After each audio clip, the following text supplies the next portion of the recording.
नमस्कार, news one India में आपका स्वागत है। आपके साथ मैं धर्मराज सिंह। एआईएमआईएम के प्रमुख असदुद्दीन ओवैसी ने अयोध्या से मिशन 2022 का आगाज करते हुए हुंकार भरा है। मुस्लिम बहुल रुदौली विधानसभा क्षेत्र में एक जनसभा को संबोधित करते हुए बीजेपी पर निशाना साधा। वहीं 100 उम्मीदवार उतारने का ऐलान करते ही 22 की बिसात में पार्टी की दमदार जीत का दावा भी किया है।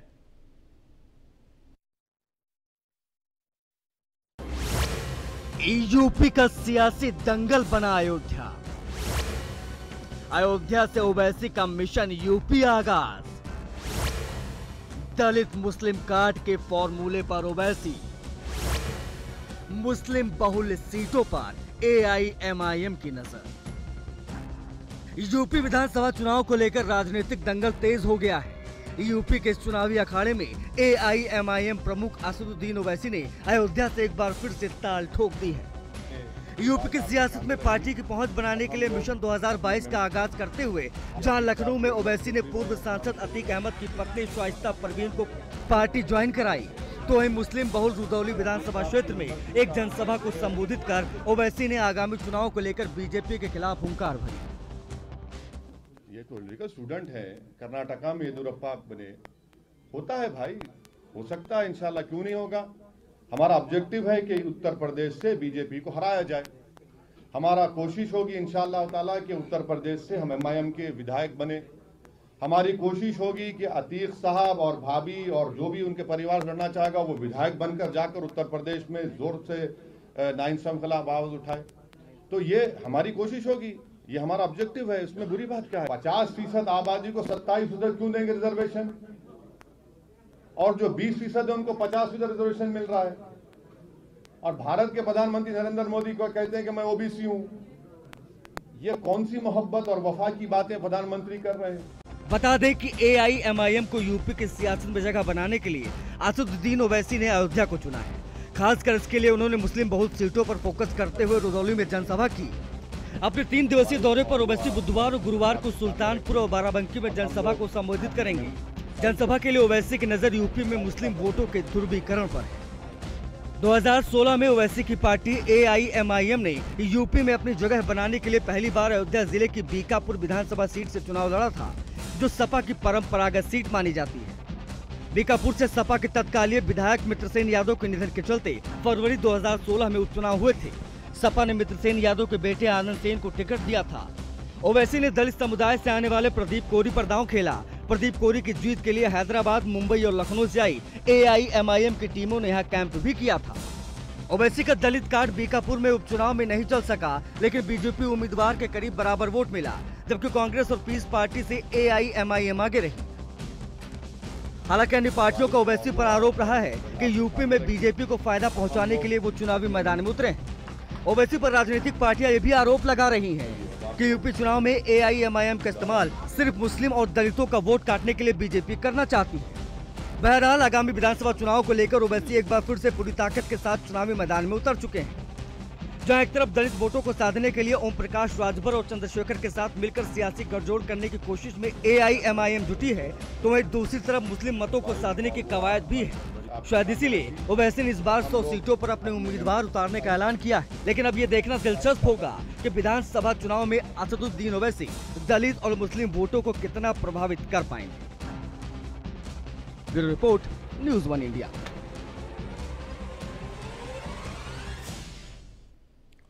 उत्तर प्रदेश की सियासत को लेकर एक बड़ी खबर आई है, जहां पूर्व बाहुबली सांसद अतीक अहमद की पत्नी आज असदुद्दीन ओवैसी की पार्टी एआईएमआईएम में शामिल हो गई। ओवैसी की मौजूदगी में अतीक की पत्नी शाइस्ता पार्टी में शामिल हुई। ऐसे में सवाल उठता है कि क्या असदुद्दीन ओवैसी सत्ता के लिए कुछ भी करेंगे।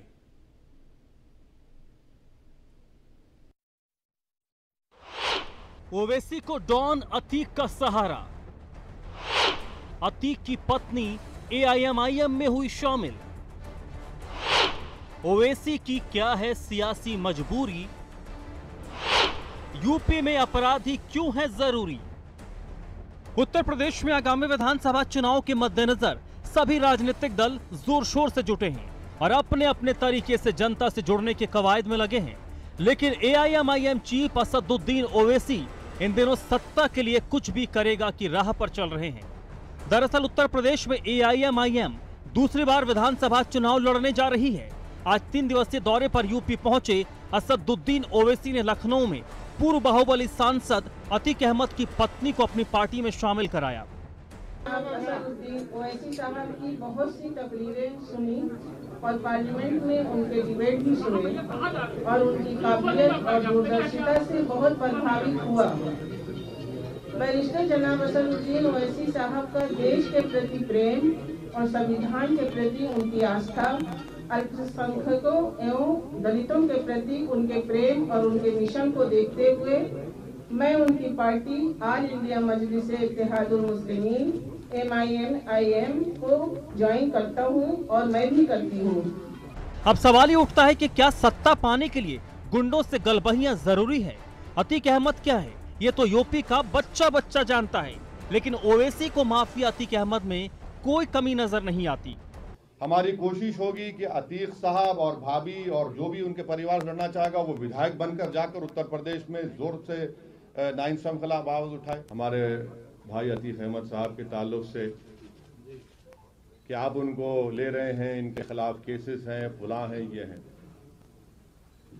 देखिए, उत्तर प्रदेश में 37% जो बीजेपी के MLAs हैं उनके खिलाफ क्रिमिनल चार्जेस हैं। बीजेपी में जो 116 MP हैं उनके खिलाफ क्रिमिनल चार्जेस हैं। आपको बता दें कि पूर्व बाहुबली सांसद अतीक अहमद पहले ही 5 बार विधानसभा का चुनाव लड़ चुके हैं और 5 बार विधायक रह चुके हैं। साल 2004 में 1 बार सांसद रहे, 2 बार समाजवादी पार्टी में शामिल हो चुके हैं। गौरतलब है कि विधानसभा चुनाव से ठीक पहले समाजवादी पार्टी ने अतीक अहमद को बाहर का रास्ता दिखा दिया था। उन्हें साल 2017 के विधानसभा चुनाव में पार्टी ने टिकट नहीं दिया। बहरहाल अब एक बार फिर माफिया अतीक अहमद का परिवार किसी राजनीतिक दल से जुड़ गया है, लेकिन बड़ा सवाल उठता है कि क्या असदुद्दीन ओवैसी सत्ता के लिए कुछ भी करेंगे? सत्ता पाने के लिए माफियाओं को अपनी पार्टी में शामिल करना कितना सही है? Bureau report, news 1 India. 2019 Lok Sabha चुनाव के बाद आज पहली बार मायावती लोगों के बीच पहुंचकर कार्यक्रम को संबोधित किया। इस दौरान मायावती ने 2007 को याद किया और प्रबुद्ध वर्ग को याद दिलाने की कोशिश की। साथ ही दलितों को लेकर उन्होंने कहा कि उन्हें दलितों पर पूरा भरोसा है और जिन लोगों के खिलाफ भी अन्याय हुआ है सरकार बनने के बाद जांच होगी। यूपी में 22 के विसात को लेकर मायावती ने और क्या कुछ कहा है, देखिए हमारे इस रिपोर्ट में।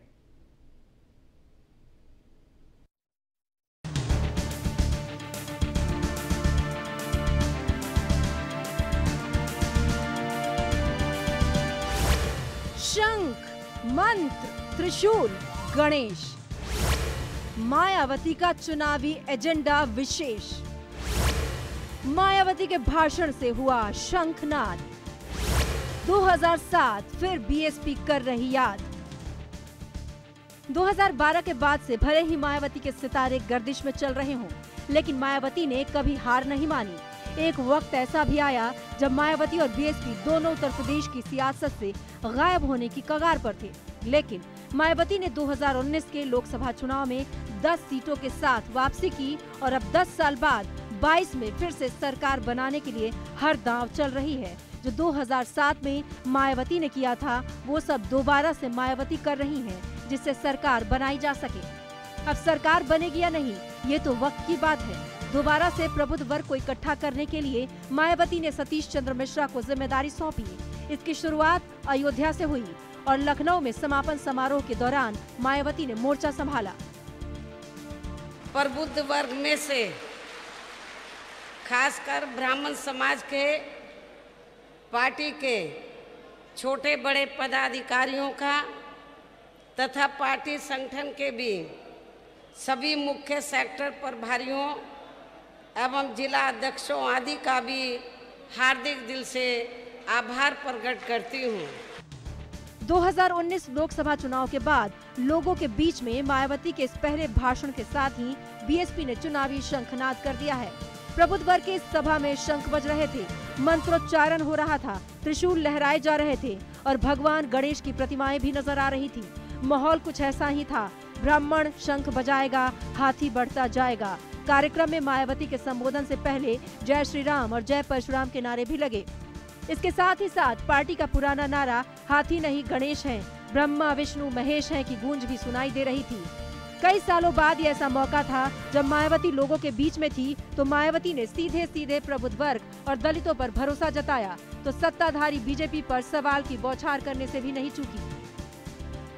सपा की सरकार बनी तो तब उस पार्टी की कथनी व करनी में अंतर होने तथा जातिगत द्वेष एवं दुर्भावना आदि होने के कारण सर्व समाज में से ब्राह्मण समाज को भी काफ़ी बड़े पैमाने पर उत्पीड़न व शोषण आदि होने का शिकार होना पड़ा।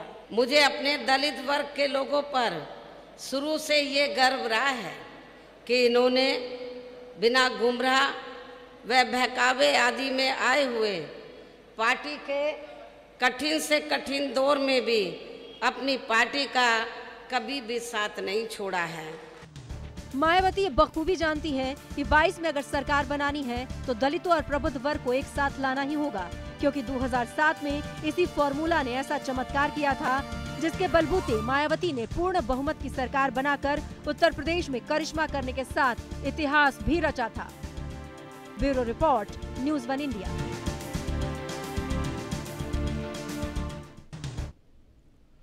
समाजवादी पार्टी के संरक्षक मुलायम सिंह यादव ने गुरुग्राम के एक अस्पताल में जब कोविड का टीका लगाया तो उन्हें इस बात का अंदाजा नहीं था कि इससे यूपी में टीके को लेकर सियासत शुरू हो जाएगी। मुलायम सिंह यादव ने गुरुग्राम के मेदांता अस्पताल में खुद को कोविड का टीका लगवाया। सोशल मीडिया पर जैसे ही उनकी तस्वीर वायरल हुई तो बीजेपी ने पार्टी के राष्ट्रीय अध्यक्ष की खिंचाई शुरू कर दी।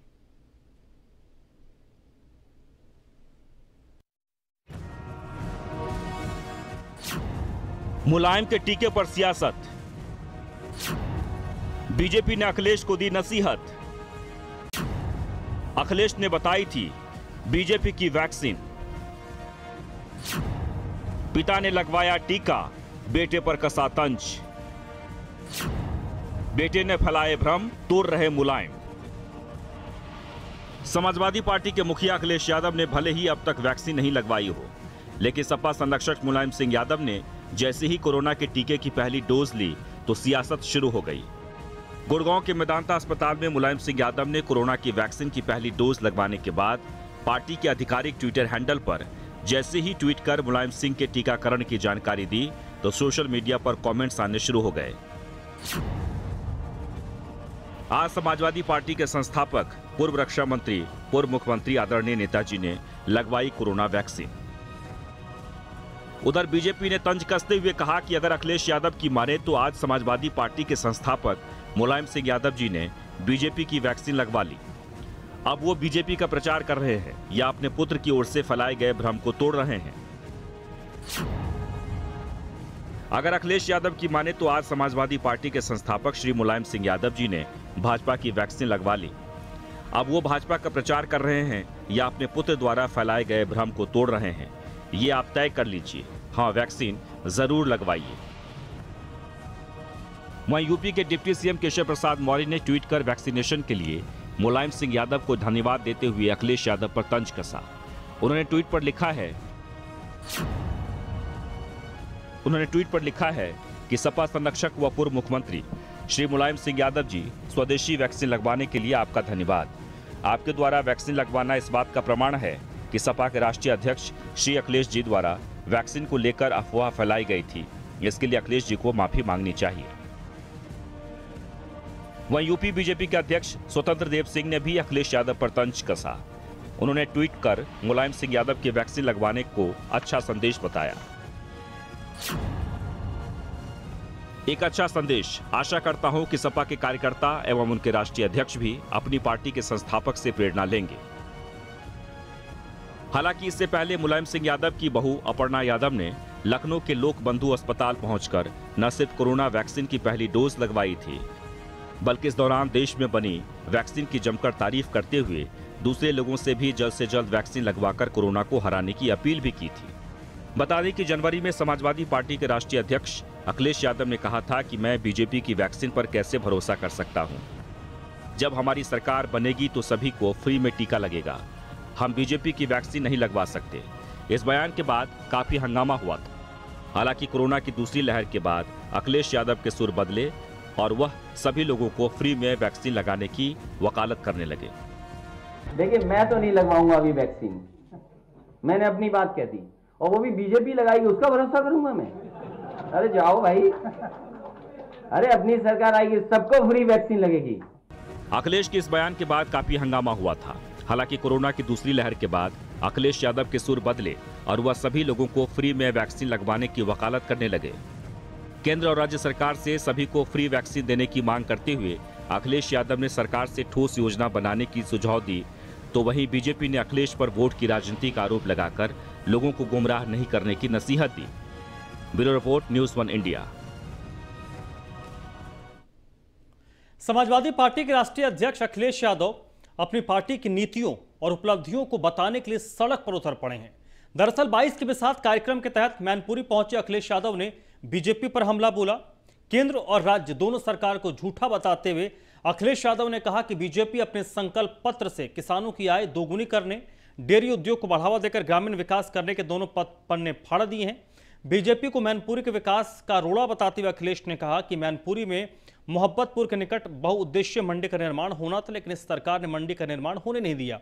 मैनपुरी के लोग जानना चाहते हैं कि इन 5 सालों में मैनपुरी में कौन सा नया काम बीजेपी ने करवाया है। इस दौरान शिवपाल के सवाल पर अखिलेश ने एक बार फिर कहा कि उनकी पार्टी एक छोटा दल है। अखिलेश ने कहा कि वो पहले भी कह चुके हैं कि उनके लिए सीट छोड़ी जाएगी, उनके समर्थकों का भी पार्टी में पूरा सम्मान होगा।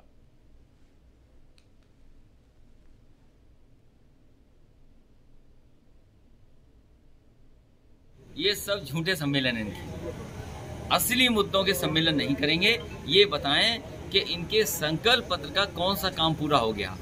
जब इनका भारतीय जनता पार्टी का संकल्प पत्र उठाएंगे तो पहले पन्ने पे लिखा है कि किसानों की आय दोगुनी करेंगे, और दूसरे पन्ने पे लिखा है कि उत्तर प्रदेश में डेयरी को लेकर के एक नई योजना बनाएंगे जिससे डेयरी को बढ़ावा दे सके और ग्रामीण और गांव की अर्थव्यवस्था को बेहतर कर सके। ये दोनों पन्ने फाड़ दिए हैं।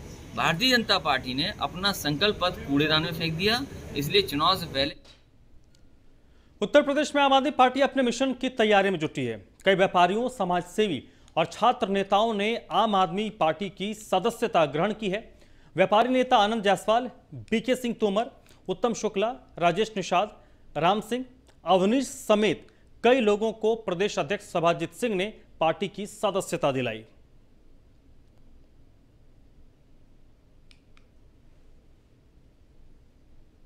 ग्रेटर नोएडा से इस वक्त बड़ी खबर आ रही है, जहां पर कांग्रेस के नेता विदित चौधरी पर गंभीर आरोप लगे हैं, और ये आरोप विदित चौधरी पर कांग्रेस की ही नेत्री ने लगाए हैं। कांग्रेस नेत्री ने ये संगीन आरोप लगाए हैं कि 8 साल से कांग्रेस का ये नेता कांग्रेस नेत्रियों का शोषण करता है। इसके साथ साथ रात के वक्त ये फोन करता है और धमकी देता है। फिलहाल ग्रेटर नोएडा के बीटा 2 थाने की पुलिस ने गंभीर धाराओं में मुकदमा दर्ज किया है।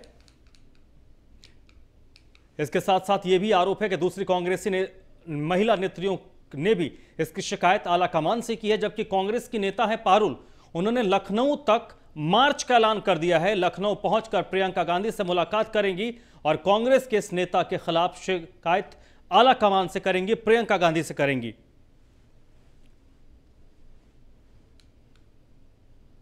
जो है वो 2 हमारे एक तो हमारे ही ब्लॉक अध्यक्ष हैं, जो जिस कमेटी की मैं उपाध्यक्ष हूँ उसी में वो विस्तृत ब्लॉक के हमने अध्यक्ष बनाए हुए थे।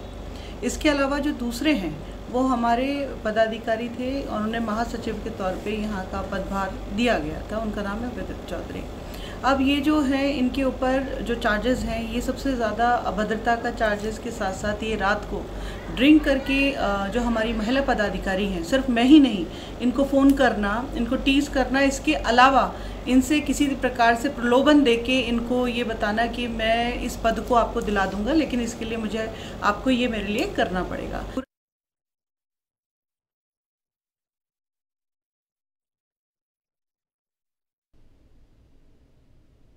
इस बुलेटिन में फिलहाल इतना ही।